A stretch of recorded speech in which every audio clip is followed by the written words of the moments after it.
Hey guys, it's Owen and it's time for games, where today we're doing another MCC predictions. This one for MCC 19, which is another Christmas event.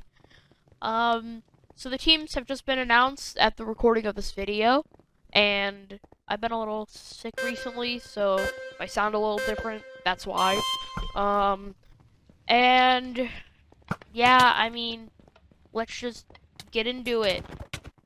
Well, actually, if you could please like and subscribe, and if you enjoy my content, share it with all of your friends, because why not, you know? Because I'm a very tiny YouTuber, and when people subscribe, I am very happy. Anyway, let's get into the predictions now, for real. So in 10th, we have the Sapphire Santas with James Turner, Dr. Gluon, Vixella, and Critic Zeus, whatever. I really wish I could put this team higher, but I really can't because, just all the other teams are all very good.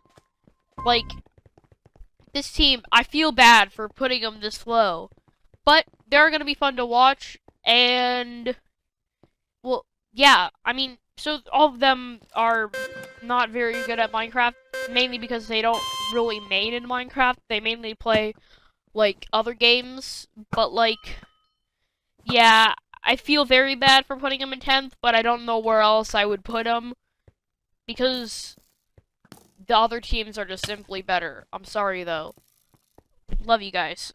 Okay, anyway, in 9th, we have the Mint Mistletoes with In the Littlewood, Smallish Beans, False Symmetry, and Rendog. This team, really, the main reason why I don't have them that high is they don't have any standout player that's noticeable. All of them are good support players, but this team put all together is not really that good. This reminds me of the Aqua Axolotls of MCC 12, I believe. With that one had Whip, False, Korean, and Ren. They're entirely support players, and they don't really have any standouts. Like, all of them are good, like, number 2s or number 3s on a team, but really, they don't have that good standout player, which is why I gotta put them this low. So, number 8, we have the Cerulean Candy Canes, new team name, Awesome Dude, V Gumiho, H-Bomb 94, and Ryguy Rocky. Now, this team is, well, a very minor step up from the previous one. I'd say they're roughly the same. Like, they're very, very, very similar in how good they are. The only reason why I have this one above is because they have a real standout player, and that is H-Bomb. And the thing is, with H-Bomb as well, he can also lift his team higher and do better, you know? And also, I mean, with Ryguy Rocky there as a very good number 2, I feel like this team could get higher than the previous two, but, like, I don't think they'll get any higher than 7th, really, unless everyone practices a whole lot, because, again, this team is overall fairly okay. Anyway, in 7th, we have the Pink Presence with Jack Manifold, Shovel, Wilbur, and S Major. Now, with teams like this before, I placed them very low, and they ended up coming, like, 3rd. Like, the Yellow Yaks of MCC 17, and the Science Centipedes of MCC 18. I predicted them to come very low, I'm pretty sure 10th both times, and they ended up getting 3rd both times. So I'm gonna put this team a little bit higher for that reason. Even though this team is fairly weak. They don't really have much of a standout player, but all of the players are roughly equal in terms of how good they are, and they're also all fairly consistent. Like, all of them are top 25 players, I would say. Sometimes, most of the time. So yeah. This team is alright, but I really don't see them placing any higher than 5th. So, now, from this point on, I feel like any of the teams could probably make it to Dodgebolt. And it was also very, very, very hard to put these next one together because of how close they are in quality. So anyway, in 6th, we have the Purple Penguins with Wisp, CBK, Tapple, and Nihachu. This one is a very interesting team, because Tapple, I mean, he had a pretty bad event last time. I actually watched his perspective. It was mostly his fault. No offense against him. He's still a very good player. CBK, has been consistently doing extremely well recently. Wisp had a bad event but last time, but that was because of his internet, and the time before, but that was because his team didn't do very well. But I think he can still do pretty well, and he is very good at PvP. And then Nihachu is a very, very, very good supporting player, and is also good at Sands of Time. She's not the best player, but still, she helps complete this team by adding a real supporting player into it. So, that's why I have them in 6th. Because, all-around good team, but, like, they have, like, 2 top 15 players, 1 top 20 player, and then 1 bottom 15 players. I'm sorry, but it's true, statistically. Anyway, in 5th, we have, I would think this is a controversial pick, but I don't know, the Yellow Yetis, with Quig, Captain Sparkles, Kara Corvus, and Michael McChill. This seems like kind of basically Purple Pandas of the previous event. I know that 2 of the players have been switched out. Or, when I say for the previous event, I mean MCC All-Stars. But, like, 2 of the players have been switched out, but they're still very similar. Quig was switched, or Quig is on this team instead of Curtsy, and Captain Sparkles is in this team instead of King Burren. That's it, yeah. Sorry. Yeah, like, they're very similar in skill, all of them, and I think that this team will do well, but, like, it all really depends on Kara Corvus and Michael McChill, who are 2 of the most inconsistent players in the event.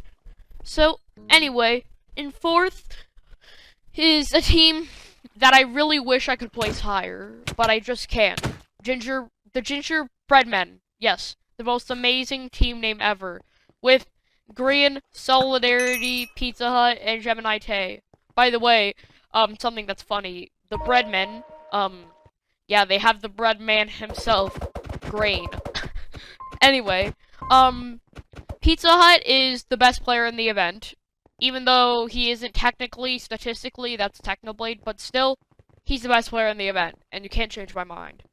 And then Green has been doing extremely well recently. Now I don't think he had the best event MCC All-Stars, but he is very good, and you can't convince me that he isn't the best Sky Battle player, because, yeah, if it was just a fluke, how did he do it 2 times in a row? And also, the only 2 times where he wasn't the one bridging. But yeah, anyway, Green is still a very good all-around player, probably the best build mart player, just all-around very good, but, like, not like an S tier. I'd say he's probably an A-, or just an A. Solidarity is one of the best support players because he's a very good support player, and he can also do very well himself. Like, he's gotten top 10 before. I mean, those were in past events where he had ridiculously overpowered teams. But I really think he's a top 20 player. The 4th player, Gemini Tay. Now, she's not bad by any means, but she's definitely the weakest link.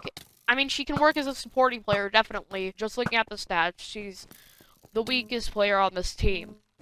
But this team will be an amazing team to watch. Like, I will most likely be watching this team. I don't know what other team I'd watch, so yeah. But anyway, let's move on to 3rd, the Emerald Elves with Dream, Tubbo, Ranboo, and Slimecicle. I know. Why is this team not top 2? I have a reason. Just listen. So Dream is a very good player. Definitely solidified himself as an S tier, in my opinion. In the last event, even though it was just MCC All-Stars and he got put on a ridiculously overpowered team. Tubbo is a very good player. He's had some very good past events, and he's just all around good at the game. He usually gets around like 10th place, I believe. Rainbow has been doing extremely well recently, and yeah, he's gotten top 10 once, maybe even twice, I don't know. And Slimecicle is going to be a new player to the event. Now, CPK said he doesn't know anything about how good Slimecicle is going to do. I agree. I really think that they're a good top 3. The main reason why I don't have them in the top 2 teams is mainly because Tubbo and Rambo and Slimecicle on the same team sounds like a team that could really mess around and just be like, fun. Let's have fun. Let's get funny content, you know? I really feel like they would mess around a little bit and not do their very best, and that's why I only have them at 3rd. But if that doesn't happen, there's a very solid chance that they'd get top 2. And in 2nd place, we have, drumroll please, the Red Reindeer. Krinios, George Not Found, Puns, and Arid. This team is very, very, very good. So let's start with the very questionable S tier, Puns. Is he an S tier? Is he an A tier? I have not made up my mind either. Now, statistically, by the way most people consider it, he would not be an S tier, but he has shown that he can do very well, and he is very consistent, besides that one weird event, I believe in MCC 17? Where he got like 21st or something. But other than that, he's consistently gotten top 15, I believe. Maybe besides his first event. I don't know. But yeah, he's a very, very, very good player. And then Krinios, he's an all-around extremely good player. Very, very, very strong in movement games. And also can definitely do well in PvP. So yeah, and then George Not Found, probably the most average player in the event, either him or Solidarity. The most average player in the event, just, like, is good, but, like, or they're not bad, but he's not very good. I mean, yeah, I think he can do well, though, with a team like this. And then Arid, who is a fantastic supporting player, even though he doesn't do the best himself, he can be a very good supporting player, and he can also hold his own in games like BattleBox. And he doesn't have any particularly bad games. So yeah, I really think this team is overpowered, especially with the 1-2 punch like Puns and Krinios. I think this team could definitely get top 3, top 4. Well, they're 100% gonna get to top 5, at least. But, like, still, the team in number 1 is definitely insane. So, in number 1, we have the Teal Turkeys with Philza, Sneaksag, TommyInnit, and Sapnap. I know, I'm doing nothing to separate myself from the crowd. I'm sorry. But, I mean, to be honest, I can't put any other team in the first position. Now, like, I was like, can I put them in second so I can at least differ from other people? But I just can't, because this team is ridiculously insane. Like, Philza, Sneaksag, TommyInnit, and Sapnap. Like, seriously. Like, I thought that the most insane team that will ever be in an MCC was the Manhunt team. But, I guess I've been corrected. So, basically, Sapnap, definitely an S tier, one of the best players in the event, and the best Season 2 player in MCC. Philza has been doing very bad recently, but if he can find his footing again and do as well he has done in Season 1, then I really think he can do very, very well, like even get top 10. Sneaksag, he had a very, very, very good performance last time, I believe getting top 15. Correct me if I'm wrong. But all around, he's a very, very good PvPer. I said very a lot of times this episode. I just realized. Anyway, he's good at PvP, good at parkour, good at pretty much everything in Minecraft. A very good all-rounder. Tom Gannett, very inconsistent, but when he wants to do well, he can do well. So, yeah, this team is just ridiculously insane, and I really can't think of any other team deserving of the top spot. So, yeah, that's my predictions. Hope you enjoyed this video. Please subscribe, and